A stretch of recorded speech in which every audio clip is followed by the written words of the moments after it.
Ampifaliana no iarabanantsika ary mpiainoavana tafahoana indray amin'izao folakandro izao. Fifaliana ho ahy ny miarabantsika rehetra ary koa manolotra ny fitahin'Andriamanitra hitobaka ao amin'ny tokantranontsika tsirairay avy anaraka io fandaharana mifanesy izay novokarina indray entina miaraka amintsika mandritra izany folakandro izany. Misy ireo fandaharana sy torohevitra vitsivitsy, ao ihany koa nefa ny ireo fizarana traikefa amin'ny alalan'ireo zavatra sy asa tanana izay atao. Mialoha izany nefa dia manasa antsika rehetra mba hivavaka ahafahantsika rehetra mametraka ny zavatra rehetra am-pelatanan'Andriamanitra. Hivavaka ary sika tompoko. Isaorana ianao Andriamanitro raha homenao anay indray izao folakandro izao. Anatanteraka izao fandaharana izao izahay ary hiaino izany ihany koa ny mpiaino. Andriamanitro, ianao no hiara-hiasa ka hahatonga izany fotoana izany ho fitaovana mahomby hahatonga ny rehetra ahalala bebe kokoa anao ary hanantona anao kokoa hatrany hatrany mba ho sakaizanao ny tsirairay avy. Mitahiny mpiaino ka sio ny fiainan'izy ireo amin'ny anaran'i Jesosy. Amen.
Kita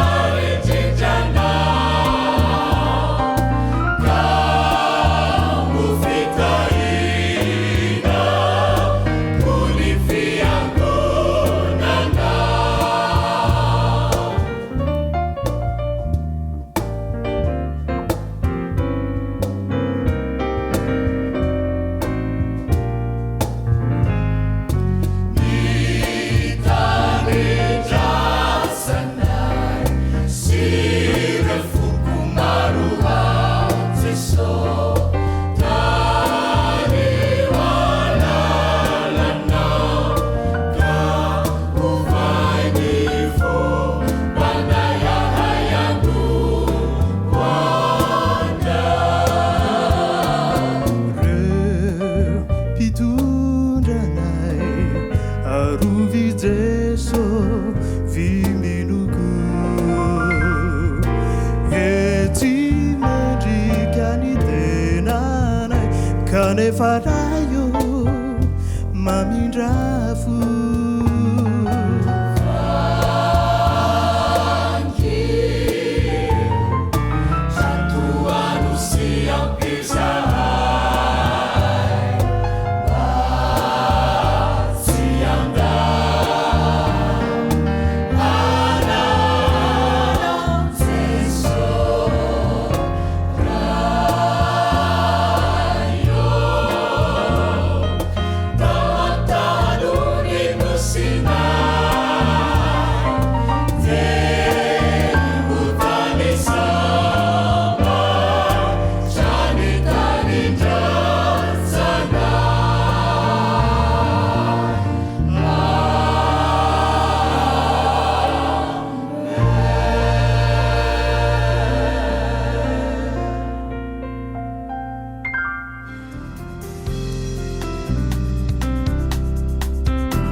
mizotra ao fombiazana indray no miantrano atao aminao amin'ity tolakandro mahafinaritra ity izay ahitantsika ireto tanora mahafinaritra ireto mahafinaritra ny fahavitriana ary ny faniriana dia samy iroso amin'ny fombiazana daholo na izahay ato anatin'izao plateau izao na isika ny atokantrano any avokoa aterina ny fiarabana aorianan'ity virgule ity dia miaraba azy ireo ihany koa izahay.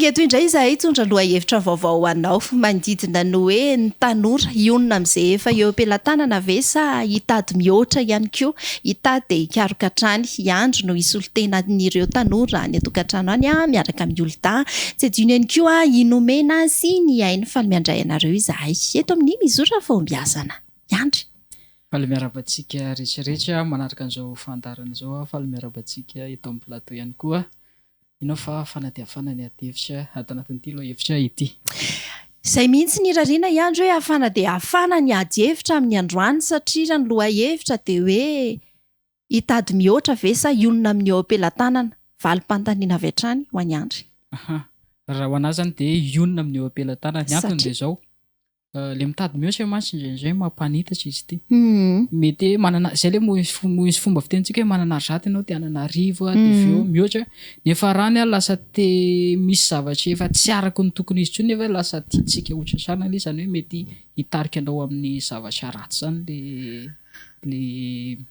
le tsy fahaizanao mionona ka na manahoana lanjan'ny eo am-pelantanany andro ve dia ozy andro hoe ampy io raha ohatra izao ka hoe misy mila fanampiana miandry dia ozy andro hoe ampy io sa ozy izy andro hoe anka io ihany aloha ny anazy satria za le mionona amin'ny eo am-pelantanana dia avelao za tsy amme sa ahoana no mety ho fitantanany andry an'izay na dia kely aza ny eo am-pelantanana fa rehefa itsika no mitsinjarana azy sy mijery hoe iza ny lara-pahamehana dia afaka hanatanterantsika izay zavatra tiantsika atao le izany hoe ny fahaizanao mitantana sy ny fahaizanao mamantatra hoe iza ny lara-pahamehana iza ny tokony andeha voaloha dia manaraka ho azy ny ambiny avy eo nomena leo ny tovolahy samy tovolahy aloha no hiady hevitra voalohany miombon-kevitra amin'izay ve nomena hoe ionona amin'ny eo am-pelantanana sa nomena le hoe aleo mitady dia mampitombo dia mikaroka foana raha eny dia nahoana misaotra na mefitenena misaotra makany amin'ny fahombiazana tokoa isika ary dia mbola mamerina ny fiarabana ho antsika rehetraray avy ny atokantrano any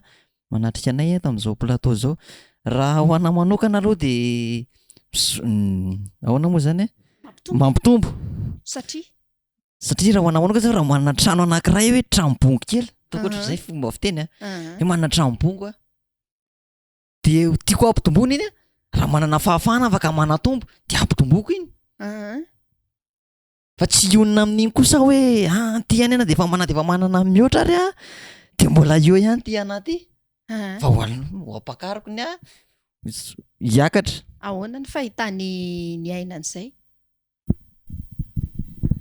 miombon-kevitra sa hoe misaotra amin'ny fitenenana ka ty tena mikevitra amin'ny nomena tokoa satria nahoana araka le teny vahiny hoe il faut toujours viser loin. Raha ohatra ka hoe ionina eo ianao na tsisy atokana ary ianao tokantrano ve ataontsika hoe miresaka arabola de tena ionina tokoa amin'iny izay anana anao tsy sakafo ianao tsy maty mosary ao ve ianao fa mila zany mampitombo mihoatra mila mikarokaroka ianao mba ahafahanao mivelona mba ahafahanao hoe misy antenana foana ao an-trano na kely ary no le fampitomboana mihoatra iny fa tsy hoe ionina amin'ity ionina varaka apoka ohatra iny varaka apoka androany izay firy be dimy ao an-trano raiky apoka no zarainay dimy androany tontolo fa raha ohatra ny mitady mihoatra mety afaka mahita hoe vary telo kapoka normalement ohatra ho any dimy ao an-trano. Dia hitako ohatran'ny mihodinkodina be sahady zao ny sain'ny olon-da eto andresena lahatra andry zareo hoe aleo mionona amin'izay opelan-tanana sady jiso avy hoe mahita anareo menadava ato ankavanako ato dia miombo-kevitra nareo ny amin'izay hoe mionona amin'ny opelan-tanana izay sa ahoana ny fahitan'ny olon-da azy. Misaotra ny raha vavy Katiza dia miarahaba ny any tokantrano ihany koa. Za dia ho ana manokana dia manohana ny hevitry andry ato hoe aleo mionona. Marina fa ilaina le hoe miviser loin hoe ohatr'izay kanefa le hoe mionona nefa ny tsy midika hoe tsy te hivoatra midikany. Tsy hoe tsy te hivoatra hoe tsy te hanana ny ampy zany tsy te hoe hanana be fa manohana anazy hoe mampanaonao foana raha ohatra ka ohatra ny hoe hanana an'izay toe-tsaina hoe te hanana ny ampy izay tsy olona ny opelan-tanana izay fahitadiny raha manome ohatra ny hoe raha mikarama eo amin'ny ataontsika hoe amin'izao mantsy ny mpiasam-panjakana ataontsika hoe amin'ny 2 millions eo ohatra izay moa ny ohatra ny raisinay dia hoe 2 millions raha ohatra misy fahamiana kidimy ohatra ao tokantrano raha hay no mitantana an'io dia ay mahay manimo zany mahavelona tsara io mahavelona fa rehefa tsy hay kosa ampy tsara io mitsinjara ao ny ofatrano ohatrany ilaina nefa ny hoe ho anao personnel misy zavatra mba ilainy ny vatanao na hoe ny ankizy na ohatr'izany fa ilainao manao budget hoe ohatr'izao tsy ilaina zany no mirobaroba ozy izy raha izay tsy ilaina mirobaroba ary milaza izy menadato amin'ny ankavanako ato fa ny tsy fahaiza mionona amin'ny opelan-tanana dia mitarika ho amin'ny fanaova-tao foana. Ahoana ny fahitany nareo menadahany izay mihitsy izy anao maly voalohany hoe mitombona ve izay ary rehefa mitombona ve le hoe rehefa mahay manao budget anao dia ampy foana ny opelan-tananao. Raha ho anahy manokana aloha dia izay mihitsy ilay izy raha mahay tantana ianao dia mizotra misosa ho azy ilay izy amin'izay fotoana izay. Ianao koa tsy hoe raha hoe te hitady mihoatra dia hoe hangalatra. Tsy an'ilay izy aseo le izy hoe tsy ampy raha nytiany zareo aseo zany tiana ampitomboana 200 ny arivo tiana ampitomboana 2 arivo ka io indrindra ilay izy io zany tsy voatery hoe tady mihoatra ianao dia hangalatra foana na hitady mihoatra dia hanao zavatra ohatr'izao ianao ny raha ohatra ka hoe sefo zao ianao dia mba hiakatra ambonimbony kely kokoa zay zao dia efa tanjona anankiray zay za raha mpiasa majinijinga dia nitanjoko zany anao mba hiakatra sefo aranga ohatr'izay ilay izy fa ny fampitomboana tsy voatery ho ratsy foana nge fa misy tsara koa azo raisina amin'ilay izy raha ny hevitra aloha dia izay ny hevitra aloha ny aina raha ohatra ka hoe aompatsika kely amin'ny soratra masina ilay izy ahoana raha jerentsika ilay tenin'Andriamanitra manao hoe ampy anao ny fahasoavako ary ampy an'ny andro ny raha tsy miseho aminy mbola azontsika hitarina ihany koa ary izay fa mino fa mbola manan-javatra hafa afaka hanohanan-kevitra amin'izay izy menadara ny soratra masina ny jerena. Ahoana ny fahitany ainan'izay? Misaotra raha vavika ty eo ihany le hoe ampy anao fahasoavako fa Andriamanitra tsy niteny antsika akory hoe omeko anao ty dia mionona amin'iny ianao hoe raha ohatra hoe manana zavatra anankiray ianao dia hoe iny ihany tsy afaka hitady zavatra afaka kokoa hanavaozanao tsaratsara kokoa ny zavatra efa nananao iny dia mila ianao mikaroka zavatra hafa kokoa mila mikarokaroka foana zay ianao mba hanananao fanavaozana amin'ny kely eo an-tananao fa tsy hoe ionona amin'iny dia iny foana na dia efa ho simby iny dia na dia efa ohatrany ahoana iny dia iny ihany fa mila ianao zany mitady fanavaozana foana amin'ny fiainanao na amin'ny ao tokantrano iny natao dia mila mitady zavatra ambony foana zany ianao. Olon-da tsy mivoatra ve raha ohatra ka hoe mionona amin'ny opelan-tanana dia rehefa avy eo manana fanontaniana apetraka amin'ny andra eny ianareo menadaha mihitsy ary Tsy hoe tsy ovoatra raha mionona ny eo amin'ny pelantanana fa raha ohatra ny hoe eo amin'ny resaka ataoko eo amin'ny resaka ara-panahy ohatra zany raha tsy resaka resaka ara-panahy matoa zany tonga eo amin'ny toeranao io de fa iny zany zay mahasoa anao aloha de milainao zany no mionona amin'iny zay no hitako hoe afa-tsy hoe tsy voatery tsy io somary nandray kely soratra masina teo tsy haiko izay manava valentina reo menada ny teny atato hoe ampo anao ny fahasoavako nefa koa misoratra masina misy hoe kely ny andohanao fa lehibe ny afaranao ho anareo mionona amin'ny eo pelantanana de ozy ve zany nareo zay janona kely eto foana de valiko amin'ny alalan'ny soratra masina ihany koa izy satria soratra masina no nanoanakady anazy de hoe ozy hoe ny vola ny fototry ny ratsy rehetra zany hoe tsy hoe ratsy akory ny vola fa arak'ilay tegna to hoe ny fahaizanao mitantana an'io no hitondra fahombiazana ho anao tsy voatery hoe tsy maintsy hampitomboky be ty zay za vao lasa malaza sy hoe mahomby eo amin'ny fiainana fa rehefa hainao no mitantana ny kely anananao de mahomby foana ianao amin'ny zavatra rehetra izay atao de ny teny ka ty teo hoe kely ny andohanao de lehibe ny afaranao zany hoe rehefa hainao nampiasa an'le talenta misy an'le hevitsiny eo amin'ny soratra masina hoe nomena talenta 10 izy de na haina ampiasa izy avy eo de mitombo azy le izy zany hoe tsy izy zany naneritreritry hoe andeha ampitomboiko ty fa hoe ampiasaiko ty talentako ty de ny valosoa azony de nampitomboina ny talentany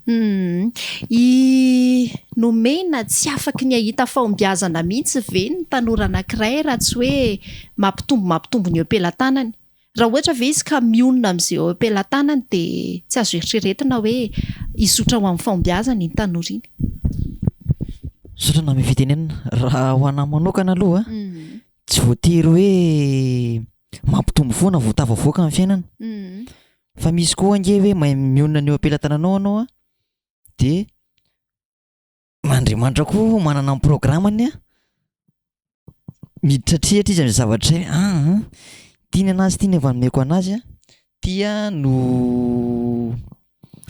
nahoana moa zany na moa filaza anazy fa raha ho anahy manokana zany de afaka mionona ny eo am-pelantananao afaka tsy mampitombo tsy hoe mampitombo ianao zay vao tsy hoe mampitombo anao vao tafavoaka fa afaka hoe miaina ny eo am-pelantana ty misy eto ohatra hoe ty misy vola 50 000 de ty no mampitomboako na ty ihany ny ainako eto de raha ho anahy moa de zay le zay ny anahy zany ny avaty amiko fa tsy haiko aloha ny namana iaina ialako tsy indrindra amin'ilay teny vahiny hoe tout le monde a ses propres besoins rehefa manana besoin ianao ao anaty famille zany na amin'ny orinasa misy anao mila ianao mampiasa an'le vola mila ianao manampitombo an'le vola satria arak'ilay nytenen'ny Ravavoly tateo hoe raha 2 millions ny karaman'ny olona anankiray ara-panjakana ka ohatrany hoe efa misy lalana daholo iny hoe écolage ny ankizy tout et tout zany ao anaty tokantrano jirosirano ohatra zany de nefa ianao mety mba manana ny hoe besoin kelinao ohatra hoe andeha vidy akanjo kely ana ohatr'izany ka iny mihitsy mantsy ny olana tanora nresaka eto mantsy mihitsy ny olana manodidina an'le tanora zany le tanora mihitsy tsy mahay mionona de lasa manao tao foana le tanora rehefa avy eo satria efa mividy akanjo ohatra dada sy neny de ozy le tanora hoe tsy ampy anaty ohatra hoe mba nividanana leginsa ohatra ny tanora de ozy izy allo slim fa tsy legims zany satria te hitovy amin'ny namana izy zay le tiana vohitra ao anatin'le hoe tsy mahay mionona fa mitady hatrany ohatra raisy ohatra fotsiny zay tout est reste comme zay ohatra ka ty zay tsy voatery hoe zay metadasiny eo no mionona amin'iny fa afaka koa hoe mahazo argent de poche ohatry ny ankizy ohatry ny côté tsy ampy ohatra le argent de poche de iny no anaovanao ohatra karazana économie entinao iangana iakaranao arakaraka ny fahaizanao mitantana ao anatin'le izy no afahanao miakatra tsy midika ve zany hoe mahay mionona amin'izay argent de poche omeny ray aman-dreny ihany de iny no atao économie rehefa avy eo fa tsy hoe ny olana mantsy amin'le hoe tsy fahaiza mionona fa hoe mitady hatrany tsy ampy le argent de poche de ho an'ny tanora lasa izy mitady fomba hafa hitadavam-bola ahafahany manatra hatrany le tanjony miatokatoka nareo aloha dia mieritreritra fa te hitodika kely indray aminazy menadaza dia maraparana ny fiarahana raha teo tsika hoe mety ahafahana mizotra ho amin'ny fahombiazana ve ny fiononana amin'ny eo ampelantanana raha ny fahitanareo azy. Tsy midika akory hoe tsy ahomby zany le olona anankiray raha hoe mionona amin'izay zavatra misy. Tsika moa zany olombelona tsika tsy mahalala ny ampitso fa ny zava-dehibe aloha dia ny fianterantsika amin'Andriamanitra hoe rehefa io aloha no meny anao dia efa io aloha fa Andriamanitra zany mahalala sy mahafantatra ny mahasoa antsika hoe misy ny olona anankiray tena hoe tia ny sahaza ho azy misy tsy maintsy io ny sahaza ho azy dia zany hoe menteza be amin'Andriamanitra zany tsika hoe zay hitondrany antsika eo ninonina fa le fahaizana mionona amin'ny zavatra misy aloha zany dia anisan'ny fiarovana mba tsy hahatonga le olonankiray. Ary raha vadiko indray ary le fanontaniana iandry hoe tena tsy mitondra ho amin'ny tanora ao amin'ny fahombiazana ve tsy fahaiza mionona? Ie, mety hitarika ny tanora tsy ahomby ny tsy fahaizana mionona ohatra. Amin'izao moa efa malaza be le resaka bety sy resaka le loka ty hoe mandrotsaka vola ohatry hoe ianao dia lasa mahazatra eo. Dia manana eritreritra ny hoe alaim-panahy hoe raha ty vola ty no ampiasaina kely amin'io lalao io ahodina amin'io dia mety azo an'izao zavatra eo nefa io zavatra io hoe parazara zany mety isin'le gagnant dia ny zavatra mety misy mety tsy azo an'izay izy dia faty antoka ray lavaka zany azy mety ho perte maty antoka izy amin'izay fotoana izay. Dia tsy fahombiazana ny hita ohatra satria maty antoka tanteraka ao anatin'izay. Mino aho efa misy hafatra tafiditra ao anatin'izay fa tsy lavitra ety olon-da mba mentsika hafatra raha ny tanora satria ny tanjontsika dia hizotra fahombiazana ny tanora tsirairay avy. Ny ao amin'ny hafatra moa zany dia efa voalaza ny andro teo daholo ny tiako lazaina rehetrarehetra fa ny sosokevitra ao atoroko zany dia hoe Andriamanitra irery ihany zany no tokony hanterantsika tanora ninona zavatra desira ao amintsika ao na te ionona ianao na te hanana ny oatra fa Andriamanitra apetraka amin'Andriamanitra zany izay hoe inona ny safidy tokony ho ataoko manoloana raha misy vola omenanao eo dia hoe mangataka amin'Andriamanitra hoe inona no ampiasaiko amin'ity zavatra ity mba tsy ho tonga amin'izay perte izay. Nomena hizotra ny fahombiazana ny tanjontsika. Tsika raha ohatra hoe mba hanome hafatra ianao indrindra ho an'ireo izay mieritreritra hoe ionona amin'ny eo ampelantanana fa tsy voatra tsy andeha hanitatra tsy andeha hikaroka misy hafatra ve ho an'ny tanora mitovy aminao? Hafatra ho antsika tanora mitovy aminahy tsy anakitraka anavaka io todio ny lasa ozy izy ny fiteny izay dia mpanjiny no avy zany hoe rehefa nisy tsy nentina ataonao tany aloha dia todiany iny dia avoazina izy aty aoriana izay le ho avy zany aty aoriana zany avoazina inona ny tsy nentina ataoko ho areniko aty aloha zay efa namantsy raha hoe efa tsy nety ary nataoko tao aloha dia mbola ao amin'ny zavatra tsy nety any dia mbola ho ataoko any amin'ny ho avy raha ny hevitra dia izay ny avaty amiko afaka kanalesina ny aina sao dia misy hafatra tia ny aina mpitaina ho amin'ny tanora ny tokantrano any ny amin'ny resaka hoe ionona amin'ny eo ampelantanana sa hitady mihoatra.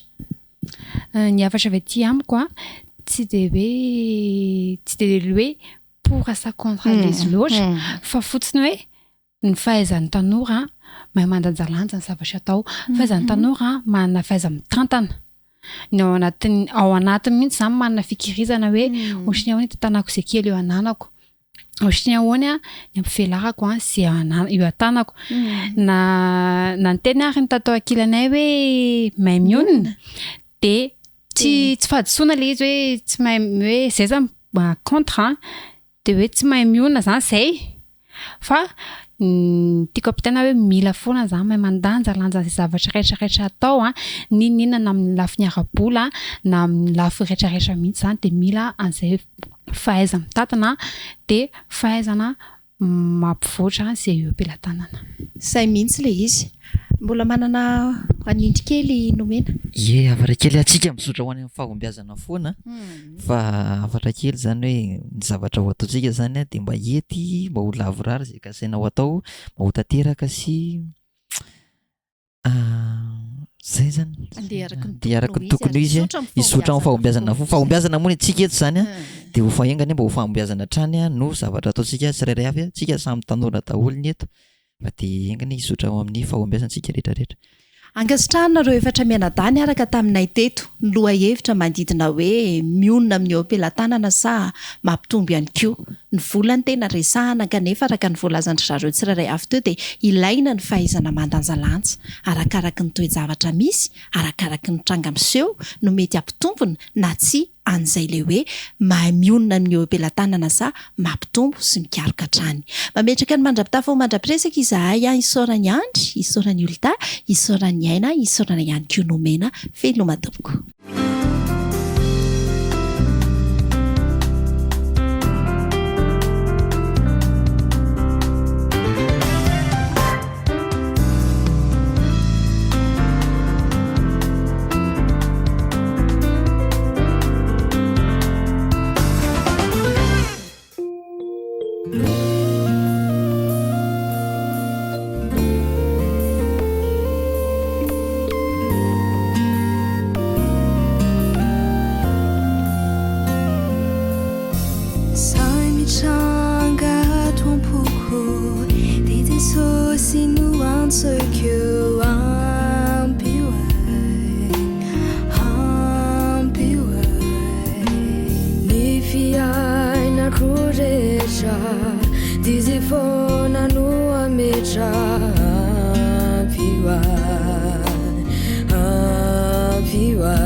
Tubakau hachizai achamizau ni faswavano.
说完了，怒马吐一遭。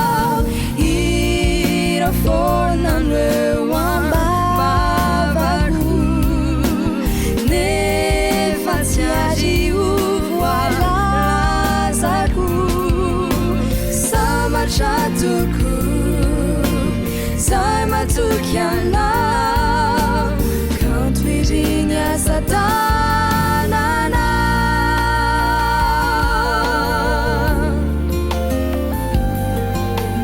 kanto iriny asa tanana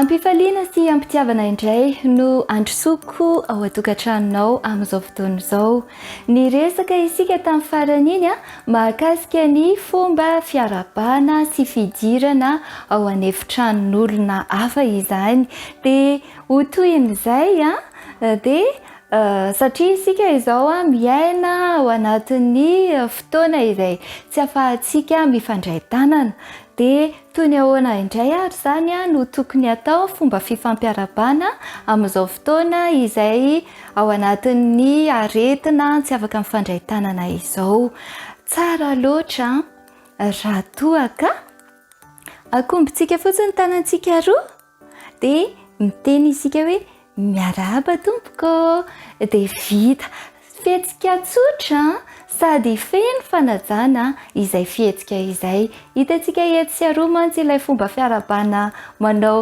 fandona totohondry kely iny ny tena tsara kokoa zany dia atambatra fotsiny tanana roa dia miarahaba ianao hoe miarahaba tompoko dia tsara be zany izay sady fanajana no fihetsika tsotra toy izay zany ny fomba fiarabana amin'izao fotoana izay tsy afahana mifandray tanana izao fa ny entintsika no izana azy dia mahakasika ny fomba fipetrahana izany rehefa misakafo hoe aiza ny plasin'ny dada aiza ny plasin'ny neny aiza ny plasin'ny olon-dehibe aiza ny plasin'ny vahiny izay indray no anohizantsika azy izao ary raha toka manasa olona ao atokantrano ao dia dada sy neny atao mifanatrika zany ny sezany zany hoe raha eto ampovoany misy latabatra dada atao ampovoany ato neny ato dia raha toka eo dadabe na bebe na hoe misy vahiny manan-kaja hafa dia avy ao ankavanan'ny dada misy an'izay vahiny izay na izay olon-dehibe izay na avy ao ankavanan'ny neny dia rehefa mipetraka zany rehefa misakafo dia tsy mahazo miara-mipetraka ny mpivady fa ny mpivady mahazo miara-mipetraka dia izay mbola latsaky ny herintaona na ray-taona zany no ny vadiany dia izay ihany mahazo miaraka mipetraka mifanakaiky fa ny ankoatr'izay zany dia atao mifanatrika foana ohatra hoe avy ato ankavanana sy avy ato ankavia mifanatrika zany sezan'ny dada sy neny na avy ery aloha sy avy aty aoriana zany dia mifanatrika foana zany ny sezan'ny mpivady dia toy izay zany ny filaharan'ny fomba fipetrahana zany rehefa misakafo na misy vahiny ao atokantrano ao ny olona manan-kaja zany na ny olon-dehibe dia tsy maintsy ao ankavanany tompontrano foana ny toerany dia toy izay indray ary no azo nentina tamintsika mahakasika izay fomba fipetrahana rehefa misakafo izay dia mino fa mitondra soa ho an'ny tokantrano tsirairay avy izay torohevitra kely tsotra sady fohy izay dia mametraka ny veloma mandra-pitava ho manaraka indray ary veloma tompoko.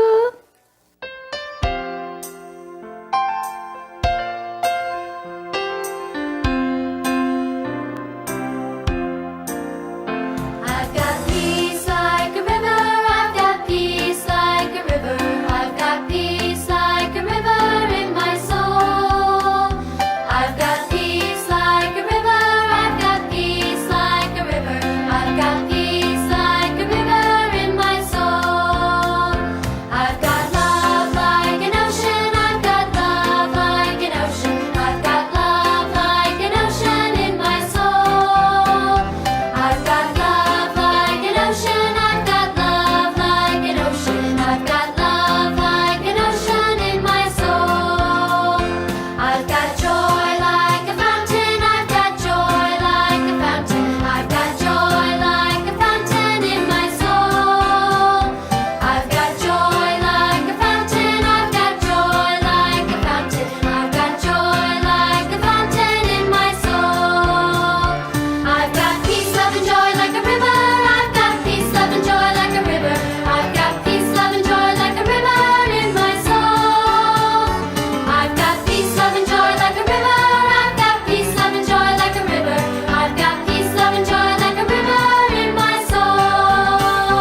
Ianao ry tompo ty no andrikiodory arotsay amiko ny fanahinao ilaza fatsary anao maniry sy mangeta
vatanao aneo ny fitiavanao ampaitawayani lairanana votanao sireodiaka pokatamny vatanao aneo ny fitiavanao Sim magetaet anau laewanillanau numitret usambatau fayanau tumpo nuandikyu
miaravatsika rehetra indray ny tenako amarana ny mahakasika ity arivo andro voalohany ity sika amin'ity hariva ity hitrahany lalindalina bebe kotsika ny amin'izany hoe sakafo fanampiny amin'ny teny frantsay ity dia antsoina hoe alimentation complémentaire na diversification alimentaire ny tena halalantsika bebe koa azy fantaniana mametrakolana eo amin'ny ray aman-dreny izy ity rehefa tonga ny fahaenimbolana. Ahoana ny sakafo omena ny menaky ny aina, omena ny zanako.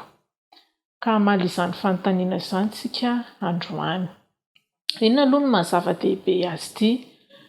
Ny mahazava-dehibe azy dia anisany manampy amin'ny fivelaran'ireo fahaiza-manao ny zanantsika ny fitondrana izany sakafo fanampiny izany. Ao ihany koa mandritra ny vanim-potoana io ihany koa no ianarany ireo karazana tsiro sy endrika sakafo isan-karazany, ka tonga an'ilay zaza tsy hifidifidy sakafo rehefa manomboka mitombo ny taonany. Ao ihany koa ny fisorohana ny antsoina hoe allergie na tsy fahazakana sakafo. Mandritra ny vanim-potoana io no ahafahantsika misoroka izany, ary mazava ho azy mitondra otrikaina fanampiny ho an'ilay zaza ahafahany mitombo araka ny tokony ho izy ity sakafo fanampiny na alimentation complémentaire ity. Fantaniana voalohany mipetraka dia hoe amin'ny fotoana inona tsara no anombohana izany sakafo fanampiny izany, no ampidirana izany sakafo izany. Dia ny valiny dia ny hoe manomboka eo amin'ny fahaenimbolana, efa-bolana ka hatramin'ny fahaenimbolana eo. Tsy tokony ho taran'izay enimbolana izay, ary tsy tokony lasa loha loatra alohan'ny efa-bolana. Marihana hatrany fa ilay efa-bolana resahany eto tsy hoe androany anniversaire efa feno efa-bolana azy dia androany mampiditra, fa tapitra mihitsy ny volana mandritra ny hitondran'ny faha-efa-bolana iny dia anitsaka ny 15 volana, izay no atao hoe efa-bolana no ampidirana ny sakafo. Misy fepetra hafa ihany koa matetika hitantsika ny zanantsika manomboka mitaditady sakafo. Ilaina nefa ny loha alohan'ny hanomezana azy izany sakafo izany, mahazaka loha tsara ilay zaza. Izay ny tsy hanomezana azy mialoha loatra, satria raha vao tsy mahazaka loha tsara izy dia mety hisondrovaka, mora misondrovaka, mety mbola tsy mahay mitelina tsara omentsika izany sakafo fanampiny izany. Ilaina ihany koa izy efa manomboka mipetraka mazava ho azy izany. Mety hanaitra antsika ihany koa efa fotoana tokony hanombohana azy izao rehefa manomboka maneo fahalianana amin'ny sakafo izy. Izany hoe raha samy eo ambony latabatra eo taloha ny mahasarika azy dia nono, fa rehefa mahita ny hafa amin'ny sakafo izy ankehitriny dia te handray, te hihinana, te handray anjara amin'izany sakafo izany ihany koa. Eo izany tsika dia efa manomboka mametra-panontaniana hoe fa tokony ampidirina ihany koa izany ny sakafo fanampiny. Rehefa manara-maso sakafo izy izany na manomboka mandray sakafo sy mampiditra sakafo any am-bava dia efa tokony eritreritra isika hoe hanomboka izany sakafo fanampiny izany. Dia reto fantaniana reto no mila valiana rehefa hoe hanomboka izany sakafo izany isika. Ohatry ny ahoana ny endriny, ohatry ny ahoana ny fatrany, ohatry ny ahoana ny isany ary ahoana ny filaharan'ny fampidirana ireo sakafo fanampiny na inona no mety ho atao fangarony izany sakafo fanampiny izany. Ireo izany no valiantsika androany. Ny endriny amin'ny teny frantsay izy ity dia lazaina hoe texture. Tsy haiko na mahalaza azy tsara moa ilay hoe endriny, fa texture izany no tena tiana holazaina eto. Raha vao hanomboka hisakafo ny zaza anankiray, izany hoe amin'ny efa-bolana ka hatramin'ny any amin'ny 5 volana any dia mila sakafo malemy sy voatoto tsara no omentsika azy. Mbola tsy mahay tonga dia mitelina bolongan-tsakafo na zavatra vaingana anankiray ny zaza mandritra izany vanim-potoana izany. Amin'ny teny frantsay dia atao hoe purée na mixé na lissé na lisse, izany texture izany. Manomboka eo amin'ny 9 volana ka hatramin'ny 10 volana indray dia mbola atao malemy ihany ny sakafo, fa kosa tsy atao potika be intsony, tsy le atao malefaka tsara oatra ny teo aloha. Amin'ny teny frantsay atao hoe mouliné izy io. Manomboka misy vaingabangany kely zany ao. Manomboka eo amin'ny fahavolovolana mihoatra indray dia efa afaka manomboka isika manome sakafo notetehana majinika en petit morceau. Rehefa any amin'ny faharoa-taona sy tapany ihany moa zany, fahahery-taona sy tapany ihany dia efa manomboka manome vaingan-javatra bebe kohatra any mampitombo any angezany izany tetika izany isika. Ny isany sy ny fatrany. Raha vao hanomboka hanome sakafo isika dia tokony eo amin'ny enim-bolana ka hatramin'ny fahavalo volana eo zany, tokony indroa na intelo misakafo isan'andro. Le sakafo resako eto le repas principal ozy ny fitenenana. Afaka manampy ihany koa nefa ny goûter indray mandeha na indroa isan'andro fanambin'izay repas principal izay. Tsy adino nefa ny fampinonoana matetika an'ilay zaza mandritra izany volana izany.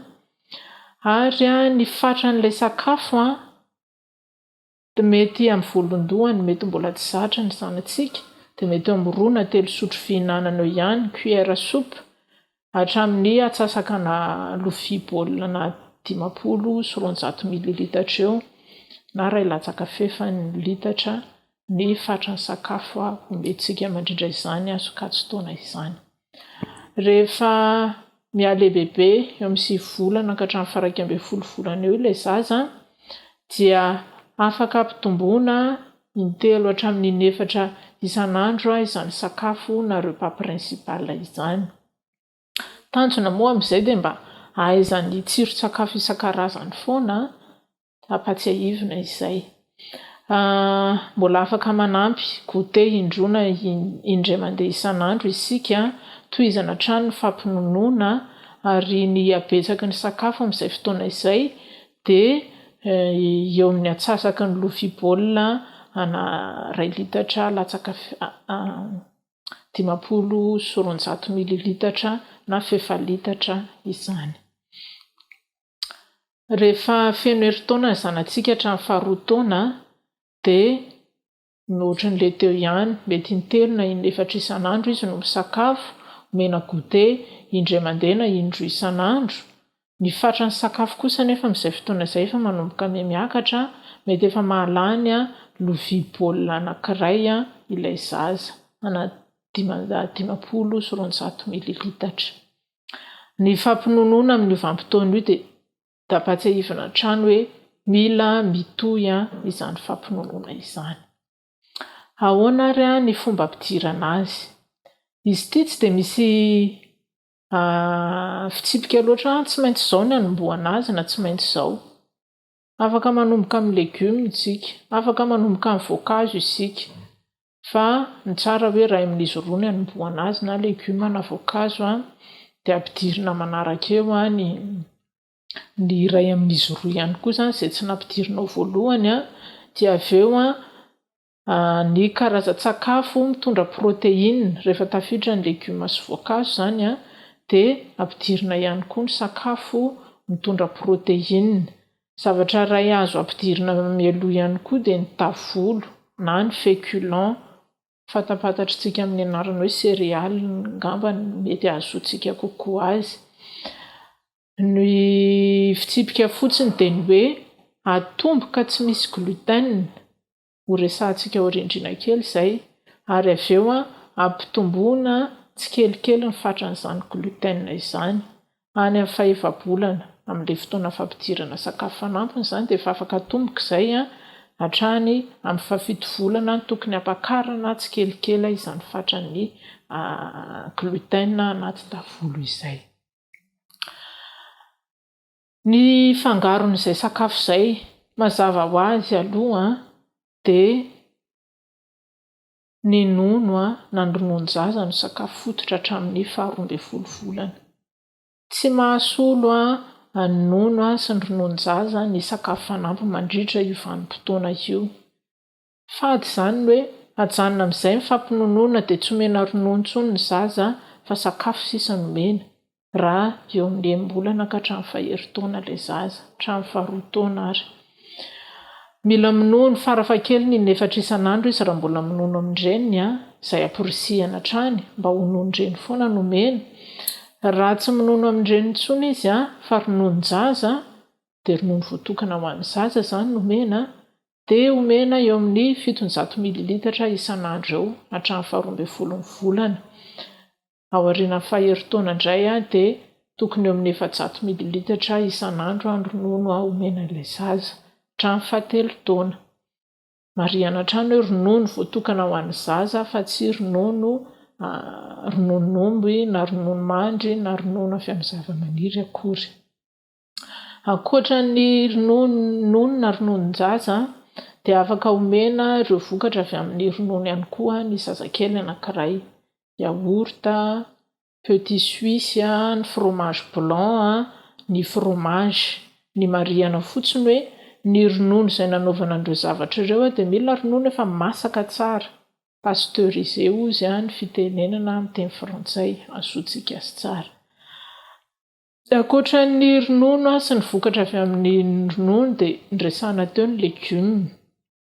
Rehefa manome legioma isika, ny legioma rehetra aloha izany dia tokony afaka omena daholo. Ankoatran'ny voamaina sy ny legioma mety mavesatra dia tsy omena mialoha fa any amin'ny manomboka any amin'ny 9 volana any izay vao omena sy ampidirina. Ireto legioma hoe mavesatra ireto moa dia tsy inona fa ohatra hoe ny navet, ny poireau ilay partie maitsomaitso iny, ilay tapany maitsomaitso iny, ny laisoa, ireny dia mety manome rivotra be ao anaty kibon'ny zaza anankiray ka mety hampanotika kibo azy foana ny fanomezana ireny legioma mavesatra na voamaina ireny. Ny ankoatr'izay nefa dia afaka omena tsara amin'ny menaky ny haitsika. Marihana fotsiny hoe ho an'ny zaza latsaky ny embolana dia atao masaka tsara izany legioma izany, dia atao potika tsara, ilay hoe texture lisse ny resahantsika teo. Atao purée avy nandrahoina tsara, tsy mantamanta izany no omena an'ilay zaza ho an'ny latsaky ny embolana. Ho an'ny mihoatra ny embolana kosa efa afaka atao amin'izay ny manomboka manome legioma manta ho an'izy ireo. Marihana foana hoe ova ovaina, tsy hoe karaoty foana nomena isan'andro na voatavo foana, fa ovaina isika eto Antananarivo dia manan-karena legioma dia isan'andro tokony legioma vaovao foana nomenao. Mandra-paha voatetinao ny legioma misy eto amin'ity Antananarivo ity dia ovaina foana izany. Toy izay ihany koa ny voankazo, afaka omena daholo ny rehetrarehetra. Eto indray dia tsy misy hoe inona voankazo tsy mety, fa ny voankazo rehetra dia afaka omena daholo. Tsy misy feim-potoana koa eto hoe misy voankazo tsy azo omena eto amin'izao volana ka hatramin'izao volana, fa na vao manomboka misakafo ary ilay zaza dia ny karazany rehetra dia efa afaka omena. Tsara fotsiny hoe andrahoina, atao masaka tsara ary totoina hatrany izany voankazo izany ho an'ny zaza latsaky ny embolana. Ao aorian'ny embolana dia afaka omena sakafo, omena voankazo tsy nandrahoina intsony ilay zaza. Na ao alohan'izay afaka atao ihany manome, fa mila sura tsara tsika, mila mahazo antoka tsara tsika fa masaka tsara ilay voankazo omena an'ilay zaza. Ity voankazo ity dia mora kokoa ny aneken'ny zaza satria manana ilay tsiro mamy ny voankazo. Raha oharina amin'ny legioma izany dia mora eken'ny zaza kokoa ny mihinana azy. Fa na izany na tsy izany dia ovaovao re, tsy hoe akondro foana nomena an'ilay zaza isan'andro. Mena akondro izy, mena voasary izy, mena fraise izy, mena goavy izy, mena papay izy, mena mananasy izy, manan-karena tsika eto dia ovao isan'andro ny karazan-tsakafo omena ny menaky ny haitsika. Ankoatran'izay dia ny sakafo mitondra protéine. Inona avy moa izy reto? maromaro izy ireo no mety hitondra izany sakafo mitondra protéine zany. Misy ny voamaina na voalahena izay efa niresahantsika tany aloha ihany koa izy ity. Mety mitondra izany protéine zany avy amin'ny zava-maniry izy ity. Ny olana fotsiny araka ny efa niresahantsika teo dia mahabe rivotra any amin'ny kipon'ny zazakely ny voamaina, ka raha vao hanomboka hisakafo dia tsy tsara loatra omena ny zazakely latsaky ny 9 volana zany ny voamaina. Ny faharoa dia ny oléagineux, tsy dia haiko loatra nandika azy amin'ny teny gasy, fa ohatra no mentsika hoe ohatra ny voanjo aty amintsika aloha tsy dia misy noix loatra, amande mety misy aty amintsika, reny voan-javatra maina ireny zany afaka atao ihany koa mitondra protéine ho an'ny zanatsika, totoina dia afangaro amin'ny sakafony. Ny atody dia mitondra protéine ihany koa, nandrahoana amakorany fa tsy nendasina na tsy masaka tsara fa mila nandrahoana ela tanaty rano tamin'ny hafanana izany atody izany. Anisan'ny isorohana alergia ny anton'izay fomba fandrahoana manokana izay. Ny hena, raha manome hena isika dia mila atao masaka tsara, tsy hoe naendasina tsotra fotsiny koa fa mila nandrahoana tsara. Rehefa mantamanta mantsy ny hena dia mety misy mikroba miteraka aretina ho an'ny zaza anatin'ireny hena ireny. Eo ihany koa ny hazandrano, ny aba. Ho antsika adventiste manokana moa dia ny tanjona dia tsy hinanana hena, manao an'ilay régime hoe végétarien.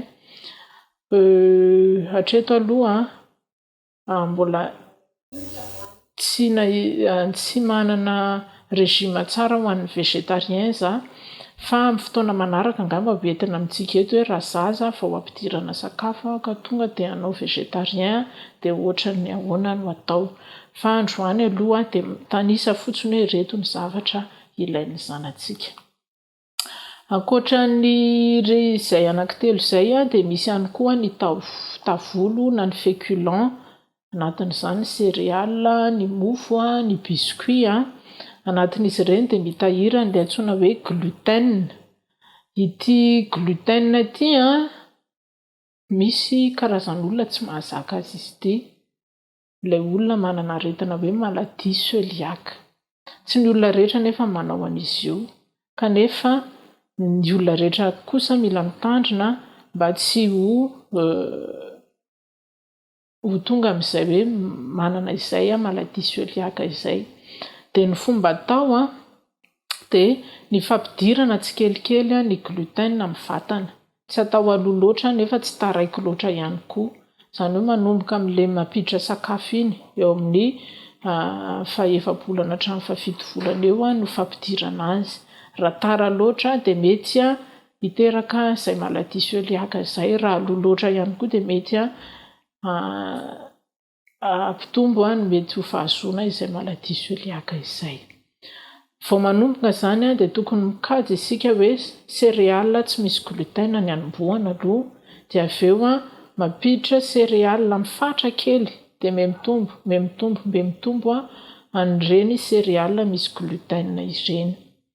Ny tsara homarihana koa nefa ny céréales dia anisany mitondra fanampin'angovo amin'ny vatana, izany hoe ilain'ny vatana zany izy io amin'ny fitomboana. Kanefa ho an'ny mofo sy ny biscuit izay matetika efa voahodina dia mihena kokoa ny angovo entiny, ary misy risika ho an'ny zaza ny mihinana azy satria mety hisondrovaka ilay zaza rehefa mihinana azy lasa mitarika azy ho tia zavatra mamy loatra ihany koa ny fihinanana biscuit. Ka ny torohevitra zany dia ny hoe aleo tsy mampiditra mofo na biscuit ho an'ny zaza latsaky ny 12 volana. Efa lehibehibe hita tsara hoe mahay mitsako sakafo amin'ny angezany voatetika angezangeza kokoa izy izay vao omena ireny mofo sy biscuit ireny. hojerentsika kely hoe ohatry ny ahoana ilay céréale misy gluten sy tsisy gluten. Ahitantsika hoe inona zany ny anomboantsika azy voalohany. Raha hoan'ny eto amintsika aloha dia ireo tsisy gluten afaka anomboantsika ny tavoly zany dia ny vary, ny koba-katsaka koa zany afaka atao ny katsaka, ny ovy ny lin ihany koa efa betsaka aty amintsika zao ireny graine de lin ireny, ny sésame izay misy eto amintsika ihany koa, aty amintsika tsy dia misy quinoa fa ireo zany zao no hitako hoe betsaka aty amintsika, ny tapioca tsisy gluten ihany koa izy ireny.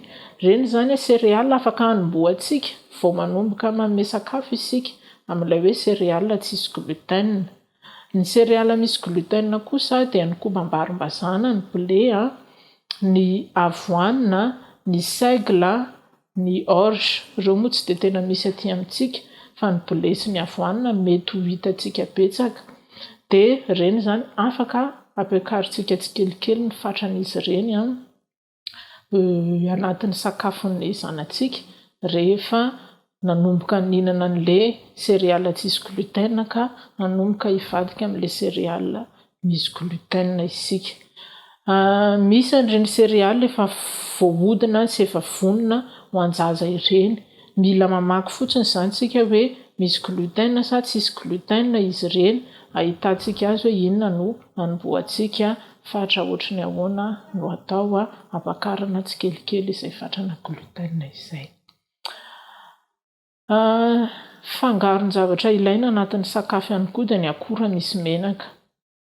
Averimberina foana izy ity nandritra ity be arivo andro voalohany ity. Ilaina ny acide gras essentiel amin'ny fitomboana ara-tsaina.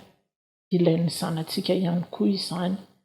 Dia akora misy menaka izay hitondra izay acide gras essentiel izay no ilaintsika fa tsy ny zavatra rehetra matavy koriny. Dia mazava ho azy avy amin'ny menaka avy amin'ny zavamaniry no azotsika izany toy ny huile de colza, ny huile de soja, ny huile d'anois. Ny atao dia asiana 2 sotro kely isaky ny misakafo ny zanantsika. Maraina na atoandro na hariva dia asiantsika 2 sotro kely amina menaka, huile de colza na huile de soja zao mibetsaka aty amintsika. Afaka atao indraindray ny manome dibera 2 sotro kely ihany koa, indrindra raha ohatra hoe masirasira kely ilay sakafo. Ilay masirasira resahana eto tsy hoe nampiana sira fa ilay sakafo mihitsy no masirasira. Ny zava-pisotro izy ity ihany koa dia mila resahana. Afaka misotro rano ny zanantsika manomboka eo amin'ny faha-enimbolana. Rano no omena analana hetaheta fa tsy ranom-boankazo na rano soda isan-karazany ireny. Izao anefa tsy terena hisotro rano ilay zaza raha mbola latsaky ny herintaona satria araka ny resahantsika teo hoe ny fatrana ronono hoaniny mbola mila atao betsaka. Farafahakeliny 700 ml hatramin'ny faha-herintaona dia iny dia efa ampy hitondra hydratation na rano ho an'ny vatana. Ny ranom-boankazo afaka atao ihany indraindray, marihana fotsiny hoe tsy dia tena mitondra otrikaina loatra ne izy ireny fa justa hoe hoan'ny fahafinaretany lela ny tena ilanan'izy ireny. Fa raha nala hetaheta zany isika dia rano tsotra no omena ny zanakitsika. Misy fepetra vitsivitsy nefa mila tandrona ihany ao anatin'izay fampidirana sakafo izay. Araka ny resantsika tany am-boalohany hoe ny antony voalohany fampidirana sakafo fanampiny dia ny anarana tsiro-tsakafo isan-karazany. Ilay tsiro-tsakafo resahana eto ilay goût naturel, ilay voajanahary nomen'Andriamanitra iny mihitsy ny mila ianaran'ilay zaza, ahaizany min'ity legioma, min'ity voankazo. Noho izany tsy dia asiana fanampiny loatra toy ny sira na siramamy ny sakafon'ny zaza anankiray hatramin'ny 12 volana mba tsy handifo izay tsiro voajanahary izay. Tsy tsara ihany koa manome tantely ho an'ny zaza hatramin'ny 12 volana. Ny antony dia ny fihinanana izany tantely izany dia mety hiteraka ilay aretina hoe botulisme. Fahatelo dia rehefa manome ronono isika, ronono manta aloha zany na ronono tsotra amin'izao a tsy tsara omena ho an'ny zaza hatramin'ny 7 taona. Rehefa manome fromage tsika na yaourt na ireo vokatra avy amin'ny ronono a dia mila hoe avy amin'ny ronono masaka tsara, pasteurisé ozy ny fitenenana, azo antoka fa tsisy mikraoba tafiditra tao. Ary a rehefa manome hena ihany koa dia hena nandrahoana masaka tsara no omena an'ilay zaza hatramin'ny 2 taona izay. Ny anton'ireo rehetrarehetra ireo moa zany a dia misy mikraoba anatin'izay mety ho tafiditra anatin'ireo sakafo ireo raha tsy masaka tsara ka mety hiteraka fahavoazana any amin'ny fo dia problème be ho an'ilay zaza izay amin'izay fotoana izay. Mila resahana ihany koa ny antsoina hoe sakafo manome allergie. Taloha mantsy ireto sakafo manome allergie ireto a dia ny aorianan'ny 2 taona izay vao ampidirina. Rehefa nanao fikarohana nefa manam-pahaizana dia tsy ilaina ny miandry izany 2 taona izany fa arakaraka ny ikasihan'ilay zaza ireto sakafo manome allergie ireto a jeny meloa no mety hisoroka izany allergie izany. Maromaro izy ireo, ny efa niresahantsika teo ny atody, ny gluten, ny ronono ihany koa mety manome allergie, ny trondro, ny voanjo, ny soja, ny blé na ny varimbazaha, ny inona ihany koa ireo hazan-dranomasina isan-karazany. Reny rehetra reny a misy a ilay fruit à coque ozy ny fitenenana toy ny hoe noix, noisette sy ny karazan'ireny. Eto amintsika moa tsy dia misy an'ireny kanefa mila mitandro ihany tsika rehefa ohatra hoe manome sakafo voahodina indraindray misy trasy any anatiny dia mila haintsika mijery azy ireny. Ireo zany ny sakafo mety manome allergie. Ny zavatra tokony atao ary inona ny tokony atao manoloana ireny sakafo ireny? Tsy hoe tsy omena an'ilay zaza akory izany sakafo izany fa ampidirina teny meloa, izany hoe eo amin'ny 2 bolana ka hatramin'ny 1 bolana vao mampiditra sakafo izany a dia efa tokony ampidirina izy ireo. Ny fanao azy dia ampidirina tsirairay ary omena indroana intelo izay vao miova karazan-tsakafo hafa mety manome allergie.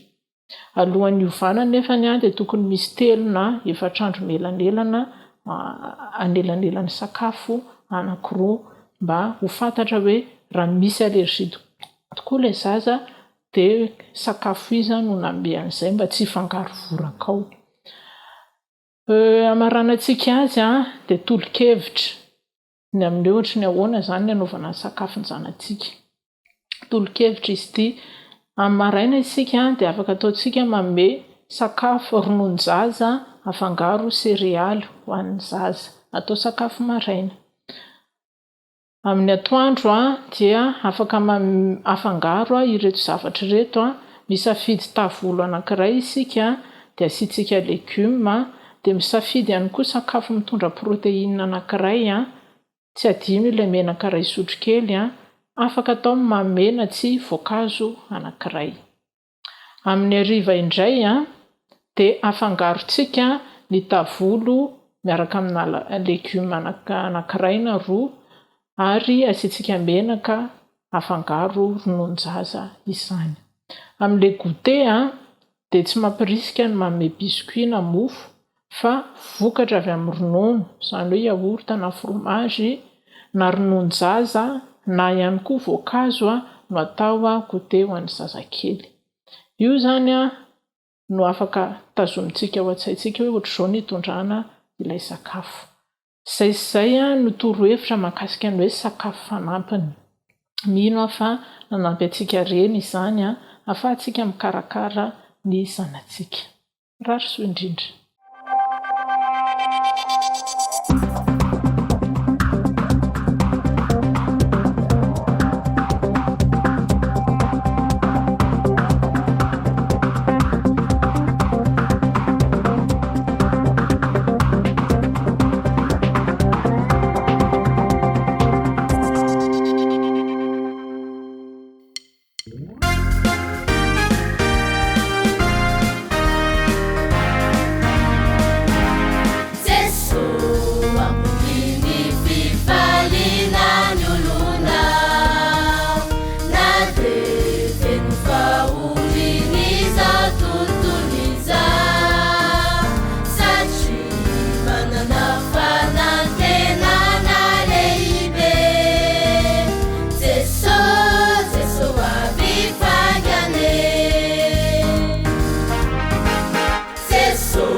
mamerina ny fiarabana nataon'ireo teo aloha indray tonga amin'izao 10 minitra ny fanabiazana izao.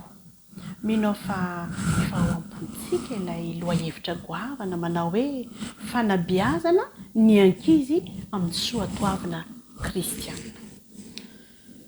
Loahevitra anankiray no iarahantsika mianatra androany. Zaro handala fihavanana ny ankizy. Zaro handala fihavanana ny ankizy. Isika malagasy no malaza amin'izany atao hoe olon'ny fihavanana izany. Aoka tsy ho diso anjara amin'izany ireo zanantsika raha isika lehibe aza saro-piaro amin'izany fandalana ny fihavanana izany. Olona mora tonina ny ankizy, mety hihetraketraka izy, mora miarina, kanefa kosa olona mora manadino ny ratsy atao aminy. Lesona tena tsara sy nitonitsika avy amin'ny toetrandreo zanantsika izany. Tsara nefa ny hanazarana azy mandrakariva ho tia fihavanana, ho tia fandriampahalemana. Manomboka amin'ny fitiavan'ny piraita-po aminy izany, mety ho zoky, mety ho zandry, zarina izy hamindra fo ka tsy hikapoka ny zandrina na hihetraketraka amin'ny zokiny. Raha misy koa nefa fahadisoana ataony dia ampianarina izy hiala tsiny na hangataka famelan-keloka. Setrin'izany ny andaniny dia ampianarina hamela eloka. Aoka kolokoloana ao amin'ny zaza ny fandalana ny fifampiresahana, ny fandalana ny fifampiainoana mba hisoroana ny fampiasana ny herisetra sy ny fanaovana valifaty. Misy teny malaza anankiray izay manao hoe ny olona kanosa dia mamaly faty, fa ny olona mahery kosa dia mamela heloka. Ny olon-dehibe no aoka ho modely voalohany amin'izany rehetra izany, indrindra amin'ny fifampitondrana ao an-tokantrano. Aoka isika ray aman-dreny no ho boky mivelatra ho vakian'ireo zanantsika araka ilay ambaran'ny soratra masina amin'ny Romanina 12:17. Mivaky toy izao amin'ny anaran'i Jesosy hoe: aza mamaly ratsy na amin'iza na amin'iza, miomana hanao izay mahamendrika eo imason'ny olona rehetra. Minsy matoky fa isika ray aman-dreny no voalohany amin'izany famelana heloka izany. Andao isika handray fanapahan-kevitra androany, hifampitondram-bavaka mba hitoerana izany fitiavan'Andriamanitra izany ao anatintsika. Ka ahaizan'ny mpianakavy mifankatia ary koa mifamela heloka.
sahady eo amin'ny fiafarahana zao andro ny arahana izao tsika ry mpiaino malala ankehitriny isika dia tonga eo amin'ny fotoana ny fiarahana mandray ny teny fampaherezana na vatsim-panahy hoentsika hamakivaky indray ny enemana vaovao koa mialoha izany dia andeha hiary vavaka isika.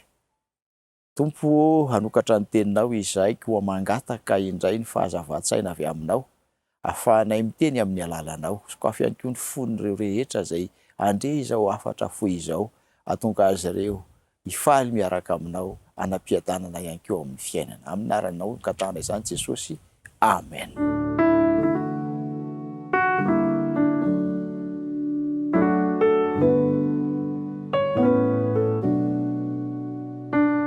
Eny ary avamalala ifarana ty andro androany ity hiditra ao anatin'ny herinandro vaovao indray isika rehetra. Inona no zavatra mety iseho tsisy mahalala isika? Inona no zavatra mety ikasika ny fiainantsika tsisy mahafantatra ihany koa isika zavatra saripatarina izany tsy takatry ny saintsika olombelona voafetra. Koa raha handeha amin'izany herinandro izany isika dia tiako ny mitondra eo amintsika fampaherezana foy avy amin'ny tenin'Andriamanitra izay alaina avy eo amin'ny afatry ny apôstôly Paoly ho an'ireo mpino tany Filipi izay ampitaina amintsika ankehitriny. Ao amin'ny Filipiana toko 4:4 no iarahantsika maka fampaherezana amin'izao faran'ny andro izao. Ndeha ovakitsika amin'ny anaran'i Jesosy izany amin'ny dika teny iombonana eto Madagasikara. Rehefa malala sarotra ny mety hamantatra ny ho avy kanefa raiso izao afatra izao. Aza manahy na inona na inona. Aza manahy na inona na inona ny apôstôly Paoly amiko sy aminao. Ny antony dia tsotra ihany no antony ambarana izany. Hoy izy fa 7 lay Andriamanitra avy amin'ny fiadanana izay mahalala mihoatra noho izay fieritreretan'olombelona no hiaro ny fonao, ny sainao ary ny hevitrao rehetra satria tafaray amin'ny Kristy ianao, hoy izy. Koa noho izany dia hevery fa raha makivaky ny eny manenao dia ilay Andriamanitra ny fiadanana no miaradia aminao. Ny zavatra ampirisiany aminao fotsiny dia ilay voalazany eo amin'ny 5 tapany manaraka manao hoe fa ambarao amin'Andriamanitra isak'izay mivavaka ny zavatra ilainao ary angatao aminy amin'ny fofeny fankasitrahana izany. Rehefa malala enemana avao no atrehanao. Tsarovy fa miara-dalana aminao Andriamanitra. Aza manahy na inona na inona. Ambarao aminy ny zavatra rehetra ilainao satria hiafaray amin'Andriamanitra ao amin'ny Kristy ianao. Ny tompony hitahanao, hitahiry anao mandrakariva amin'izany fanantenana izany. Andeha hivavaka isika. Misaotra Andriamanitra noho ny amin'ny teninao. Miantso anay, tsy anahy raha makivaky ny enemana vaovao satria efa tafaray aminao izay amin'ny alalan'i Kristy. Misaotra koa satria efa mampananteny ianao fa hiaro sy ambina anay. Koa ny fiadanana ny ho amin'ny tokantranonay. Ny fahasoavana izay efa natolotrao ireny no anarona ny fosy fisainanay ka tsy atahotra na inona izay. Hiaraka aminao izay Tompo ary arovinao tanteraka ny mombanay manontolo amin'ny anaran'i Jesosy. Amen.